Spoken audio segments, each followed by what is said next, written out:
Hi everyone, thank you for joining me once again. Today we're going to talk about Jewish alchemy.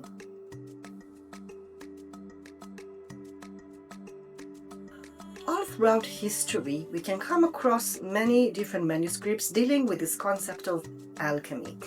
Alchemy has this desire to transform one thing into the other. We know it very well from like Harry Potter, from trying to find the Philosopher's Stone or creating the Sorcerer's Stone. And we know that in alchemy we have a lot of these tryouts of trying to make one matter into another. People are trying to turn metals into gold, and they're talking about different elements of the world that, while combined together alongside, for example, shapes or letters, or perhaps even saying certain things, will help them to create this transformation.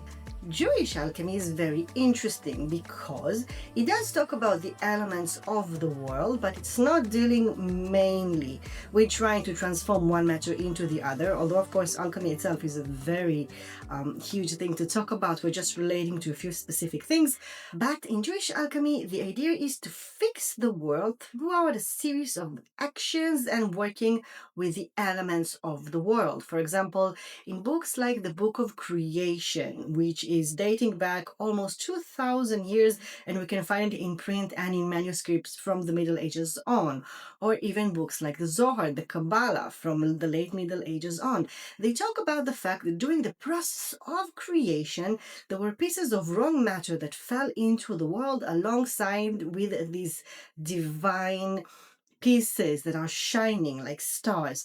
And what you want to do when you're working with the elements of the world and with a series of actions or letters is that you want to somehow take out those divine pieces, those divine shreds, and help them to come back together again into this one matter, one spiritual matter, and push it up so you can fix the world and fix the creation.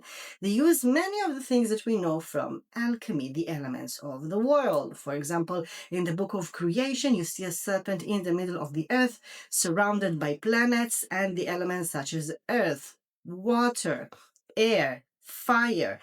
And fire is becoming a very interesting thing because in the Zohar you see a lot of talking about creating things with fire or actually making something sacred while passing it through the fire. So it has this purifying element that can help you to create something new. In Jewish tradition, they believe that the world was created with words and letters, so using them, like in many of the alchemical diagrams that we know, has a lot of power to push up the positive transformation in order to fix something. So the main difference that we see between the two things is that in Jewish alchemy, you're not necessarily trying to turn something physical into a different matter, although it's being backed by many spiritual theories.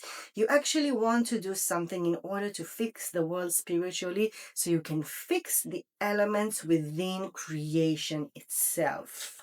One of the most interesting Jewish women in history that we know that she was dealing with alchemy was Maria Ebrera, Miriam the Hebrew, in Egypt in the first centuries AD. Some say that she was a real person, others say that maybe she is a myth or represented women that were dealing with alchemy. Researchers claim many different things, but what they do say that she did, if existed, or maybe other women who came across this method, is a way to melt different elements in a way that it wouldn't harm them. And they say that she said that one becomes two things, become three things, and then four, and this is how you can create something entirely new. Do you know any interesting theories about alchemy? Do share them with us. Thank you so much for joining me, and I will see you next time.